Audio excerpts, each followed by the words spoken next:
Yuk, aslinya mana? Penting sama orang. Nah, jadi ini sebenarnya pembelajaran untuk kita, saya juga ya yang main untuk tahu. Oh iya, jadi kita nggak perlu untuk ngikutin apa kata orang. Kata orang yang baik tuh gini, kata orang yang normal tuh gini, kata orang yang paling bagus tuh gini. Tapi apakah normal bagus itu baik untuk kita, baik untuk hidup kita? Jadi kita sendiri yang tahu diri kita, makanya harus cari bahagia. Berarti cari. Halo Tribuners, Asriolas kembali mendapatkan tantangan baru dalam karirnya di dunia akting, khususnya di industri perfilman. Kali ini Asriolas terlibat dalam sebuah proyek karya sutradara Bayu Skak yang berjudul Coco Tetonggo, di mana film ini menceritakan tentang pasangan suami istri yang kerap menerima komentar pedas dari para tetangganya. Asriolas sendiri berperan sebagai Ibu Pur atau Ibu Kur, di mana sosok tetangga yang sangat julid kepada seorang pasangan suami istri yang diperankan oleh Denis Adiswara dan juga oleh Ayu Sita.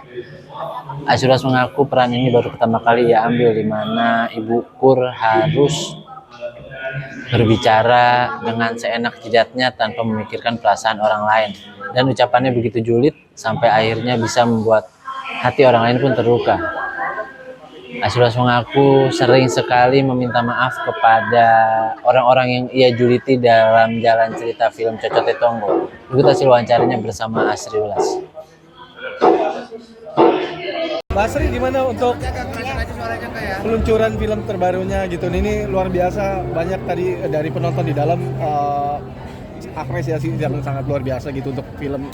Apalagi dengan acting Basri yang sangat judes, julid itu, bibirnya sampai stroke begitu. Siapa? Kayak stroke gitu. Kayak berita kamu ya? Gak bercanda. Gimana, Tapi kalau nggak diberitain segala sesuatunya nggak bisa, karena pemberitaan atau apapun itu harus diberitakan secara jelas supaya pemirsa juga belajar dari semua kejadian yang ada gitu. Aku diberitain terus sama kalian, bukannya nggak seneng aja nggak apa-apa, tapi pemberitaannya mudah-mudahan bisa buat jadi pelajaran untuk semua. Yang baik ditiru, yang nggak baik jangan ditiru semuanya. Jadi Coco Tetonggo ini kenapa aku ambil, karena nggak tahu kenapa menyentuh kehidupanku juga. Kayaknya kehidupan semua orang. Ketika kita jadi orang yang maksudnya orang tuh kadang harus normal. Orang tuh kalau nggak normal atau nggak kayak orang-orang itu salah. Nah, kadar normal setiap orang tuh apa sih? Itu batasannya apa? Normal menurut siapa? Sementara setiap orang itu hidupnya, lahirnya beda, orang tuanya beda, pengajarannya beda, masa lalunya beda, trauma di hidupnya beda. Jadi yang dibilang orang nggak normal atau nggak seperti biasa tuh apa? Gitu. Jadi ya, Coco Tetonggo ini aku belajar untuk menerima ketika kejadian apapun di orang lain.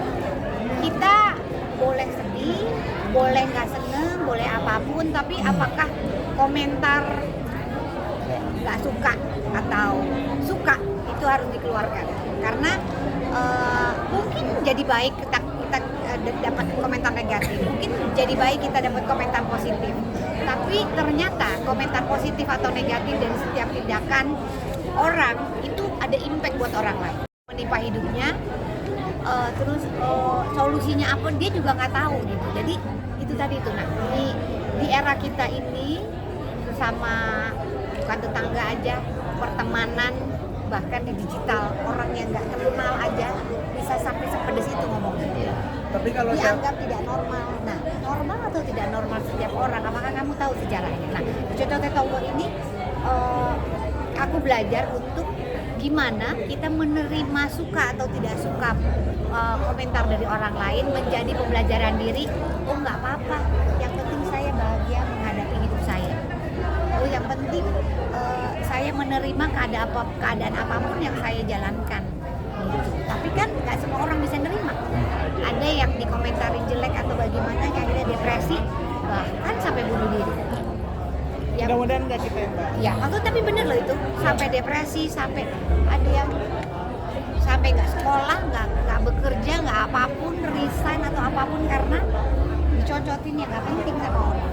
Jadi ini sebenarnya pembelajaran untuk kita, saya juga ya yang main untuk tahu. Oh iya, jadi kita nggak perlu untuk ngikutin apa kata orang yang baik tuh gini, kata orang yang normal tuh gini, kata orang yang paling bagus tuh gini.